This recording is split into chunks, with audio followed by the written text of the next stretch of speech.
ভারতের বিপক্ষে ঐতিহাসিক লর্ডস টেস্টে যখন জয় পরাজয়ের দোলাচলে দুলছিল ম্যাচ, তখনই আবির্ভাব ঘটে এক তরুণ যোদ্ধার। তিনি শোয়েব বশির, যিনি ব্যথা পেয়েও হাল ছাড়েননি। শেষ ওভারে মোহাম্মদ সিরাজকে বোল্ড করে ভারতীয় শিবিরে নামিয়ে এনেছিলেন বিষাদের ছায়া, কিন্তু সেই নায়ককেই এবার পাচ্ছে না ইংল্যান্ড। লর্ডস টেস্টের প্রথম ইনিংসে রবীন্দ্র জাদেজার ক্যাচ নিতে গিয়ে আঙুলে চোট পান বশির। ব্যথা উপেক্ষা করে দ্বিতীয় ইনিংসে বল করতে না পারলেও শেষ দিকে ফিরে এসে ভারতের টেল এন্ডারদের ভেঙে দেন। তিনি যেন চোটের মধ্যেও হয়ে উঠেছিলেন ইংল্যান্ডের শেষ আশার আলো।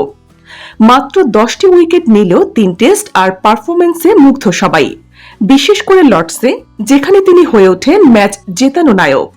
কিন্তু সেই লড়াকু বশিরই এবার ছিটকে গেলেন সিরিজ থেকে। ইংল্যান্ড ক্রিকেট বোর্ড নিশ্চিত করেছে তার আঙুলে অস্ত্রোপচার করতে হবে।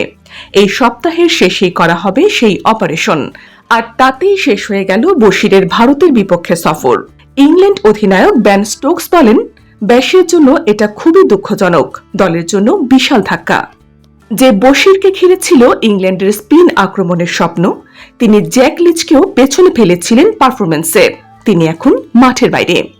23 জুলাই ম্যানচেস্টারে শুরু হতে যাওয়া চতুর্থ টেস্টে হয়তো আবার দেখা যাবে জ্যাক লিচকে, কিন্তু লর্ডসের সেই বীর, ভারতের চোখে জল এনে দেওয়া সাহসী তরুণ শোয়েব বশির এই সিরিজে আর ফিরছেন না। এই ধরনের স্পোর্টস আপডেটের জন্য আমাদের সঙ্গে থাকুন। BGN TV 24, সংবাদ যেখানে, বিশ্বস্ততা সেখানে।